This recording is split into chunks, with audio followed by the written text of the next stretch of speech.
नमस्कार दिनर किछि गुरुत्वपूर्ण खबर सह आज बुलेटिन को स्वागत करुछि मु भवानी। प्रथमे नजर पकेबा हेडलाइंस उपरे। पुरी समुद्र रे बापा पुओ गाधोइबा बेले अघटन पुओ सामना भासीगले बापा बंशीधर बेहेरा चैतन्य छक निकट बेलाभूमि रे गाधोइबा बेले भासीगले खोजुछन्ति लाइफ गार्ड। कोविड पाठपढ़ा प्रभावित होइतिबालु कमिला खरा छुट्टी एथर जून 6 रु जून 16 जाए हेबो स्कूल रे खरा छुट्टी मे 1 रु जून 5 जाए सकाळुआ क्लास एप्रिल 20 सुधा प्रथम रु अष्टम श्रेणी क्लास प्रमोशन। मंत्री अरुण साहू बासभवन उपरे टमाटो माड़ कला छात्र कांग्रेस जाल सर्टिफिकेट दे एडमिशन करने प्रसंग में विरोध पुलिस कांग्रेस कर्मी मुहांमुही।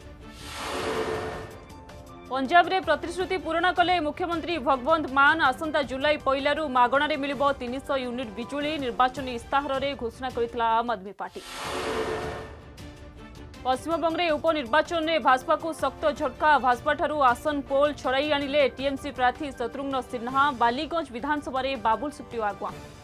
वर्तमान नजर पकेबा संपूर्ण खबर उपरे। पुरी समुद्र रे बुड़ी जड़े 35 वर्षीय युवक निखोज निज पुओ को समुद्र रे किभली गाधांती ताहा देखाउथिले बंशीधर हेले समुद्र लहड़ी भितरे निजे कुआडे निखोज होई जाइछन्ती। बालेश्वर जिला सिंगिला थाना अंचल बंशीधर बेहेरा निज परिवार सहित पुरी बुलिबाकू आसी समुद्र रे स्नान करुथिबा समय समुद्र गभीर को चली जाइथिले। आज पूर्णिमा थिबारु समुद्रर ढेउ जुआरिया थिला तेणु से गभीर जल को ऊपर को उठी न पारी भीतर को चली जाइथिले। परिवार लोक बंशीधर को खोजाखोजी करबा परे न पाइबारु उपस्थित थिबा लाइफ गार्ड को सहयोग नैथिले। लाइफ गार्ड अनेक चेष्टा करथिले मध्य किछि सुफल मिलि पारि नथिला। बंशीधर को परिवार पक्षरु थाना रे एक लिखित अभियोग करा जायछि। घटनास्थल रे अग्निशम बाहिनी और लाइफ गार्ड पहुंची खोजाखोजी जारी रखिछन्ति। एथर खरा छुट्टी मात्र 11 दिन दियाजिबो। जून 6 रु 16 जाए स्कूल रे खरा छुट्टी घोषणा करा जायछि। कोविड पई पाठपढ़ारे अनेक असुविधा होइतिबारु खरा छुट्टी कम दिया जायछि बोली बोर्ड पक्षरु कहा जायछि। सेहिपरि परवर्ती निर्देश जाए जारी रहिबो सकाळुआ स्कूल। मे 1 रु जून 5 जाए सकाळ 6 टारु 9 टा पर्यंत क्लास चालिबाकु थिबा बेले एप्रिल 20 रु 30 पर्यंत प्रथम रु नवम श्रेणी लागि नुआ एडमिशन और रीएडमिशन चालू रहिबो। उच्च शिक्षा मंत्री अरुण साहू भुवनेश्वर स्थित सरकारी बासभवन उपरकू आज टमाटो माड़ करा जायछि। छात्र कांग्रेस पक्षरु ही टमाटो माड़ करा जायछि। सेल्फ फाइनान्स पाठ्यक्रम रे कटकणा और जाल सर्टिफिकेट एडमिशन प्रसंग में आज छात्र कांग्रेस सदस्य माने एक शोभायात्रा रे आसी मंत्री अरुण साहू बासभवन घेराव करथिले। ए समय मंत्री बासभवन उपरकू टमाटो माड़ करथिले। ता सहित सेमाने जोर जबरदस्ती भितरकू पसिबाकू मध्य उद्यम करथिले। तेबे उपस्थित पुलिस कर्मचारी माने सेमानंकु अटकाइथिले। सरकारी विश्वविद्यालय गुड़िकरे सेल्फ फाइनान्स कोर्स उपरे कटकणा लगाइबा द्वारा गरीब और मेधावी छात्र छात्र प्रोफेशनल कोर्स रु बाद पड़िबे। या सहित घरोई शिक्षानुष्ठान गुड़िकु सेही कोर्स गुड़िक पई अधिक फी पई लाभवान हेबे बोली छात्र कांग्रेस पक्षरु अभियोग करा जायछि।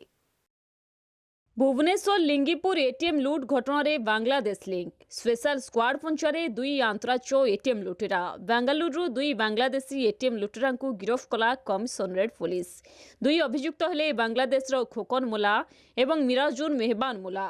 घटना रे अन्य 4 जन लुटेरा संपृक्ति थिबा बेले सेमानंकु धरिबा पई पुलिस छानबीन चलाइछि। एमाने ओडिशा समेत राजस्थान दिल्ली कोलकाता तेलंगाना रे समान ढंगरे एटीएम लूट करिथिबा पुलिस कमिशनर कहचंती। किछि दिन तले राजस्थान रे जो स्टाइल रे एटीएम लूट करथिले लिंगीपुर एटीएम लूट समान स्टाइल रे होइतला। गत 5 तारिख रे शिशुपालगढ़ लिंगीपुर स्थित एसबीआई एटीएम ताड़ी नैथिले दुर्बृत्त। एटीएम बॉक्स रु टंका खाली करी दयानदी कूल रे फोपाड़ी दैथिले। उत्तर प्रदेश रो प्रयागराज रे जघन्य हत्याकांड घटिछि। गोटिए परिवार रो 5 जन सदस्यों को अत्यंत निर्मम भावे गला काटी हत्या करा जायतिबा अभियोग होइछि। समस्त मृतदेह घर भितर मिलुछि। 4 जन मृतदेह गलाकटा अवस्था उद्धार करिछि पुलिस। प्रयागराज रो खागलपुर गांव रे घटिथिबा एही घटना समस्त को स्तब्ध कर दैछि। पुलिस कहिछि जे मृतक माने गोटिए परिवार रो स्वामी स्त्री और तांकर 2 झियो एवं जने पुओंको मृतदेह उद्धार करा जायछि। 42 वर्षीय मृतक राहुल तिवारी तांको 38 वर्षीय पत्नी प्रीति झियो माही पिहू और पुओ बहुंको सह एठारे गोटिए भड़ा घर नहीं रहुथिले। एमानंको प्रकृत घर हेउची कौसंबीरे। प्राथमिक तदंतरु एही घटना पछर कारण किछि भी जଣା पड़ी नाही। कोनोसी पारिवारिक शत्रुता किंबा अन्य कोनोसी कारणरु एबे बड़ घटना घटिथिबा कहा जाउछि। पुलिस सबु दिगकु दृष्टि रखी तदंत आरंभ करिछि। पंजाब रे निर्वाचन बेले देथिबा प्रतिश्रुति को पूरण करिबा पई प्रक्रिया आरंभ करिछि आम आदमी पार्टी। निर्वाचन प्रचार बेले दल पक्षरु लोकंकु मागणा बिजुली दियाजिबो बोली घोषणा करा जायथिला। एबे प्रतिश्रुति को आप सरकार जुलाई मासरु कार्यकारी करिबे।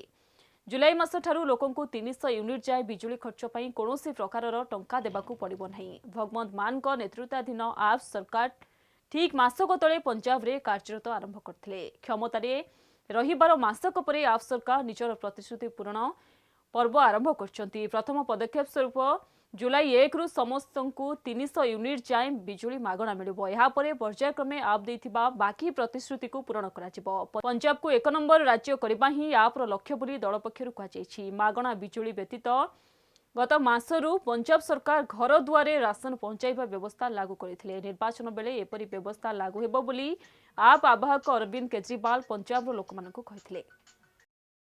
पश्चिमबंग आसानसोल लोकसभा आसन और बालीगंजा विधानसभा आसन में तृणमूल कांग्रेस आगुआ रही। आसानसोल लोकसभा आसन में टीएमसी प्रार्थी अभिनेता शत्रुघ्न सिन्हा भाजपा प्रार्थी आगुआ अच्छा। यह आसन पूर्व भारतीय जनता पार्टी हाथ में थिला, किंतु बाबुल सुप्रियो यह आसन इस्तीफा देते। 2019 निर्वाचन में भाजपा टिकेट रे यह आसन विजयी होते बाबुल सुप्रियो। सांसद भाव में निर्वाचित होगा पर बाबुल सुप्रियो भाजपा छाड़ी तृणमूल कांग्रेस रे जोग देते। बाबुल सुप्रियो चलित उपनिर्वाचन में टीएमसी टिकेट रे बालीगंज विधानसभा आसन लढ़ी। से मध्य निजर निकटतम भाजपा प्रतिद्वंदी आगुआ रही। बिहार बोताहन विधानसभा आसन में आरजेडी आगुआ रही बेले महाराष्ट्र कोल्हापुर नॉर्थ रे कांग्रेस आगुआ रही। सेपरि छत्तीसगढ़ खैरागढ़ आसन में चली भोट गणति। एसबू आसन में उपनिर्वाचन गत मास 12 तारिख में भोट ग्रहण होता। समय होइछि आज बुलेटिन को इछि रखिबा। अधिक खबर पाई लॉगिन करंतु www.dhariti.com। नमस्कार।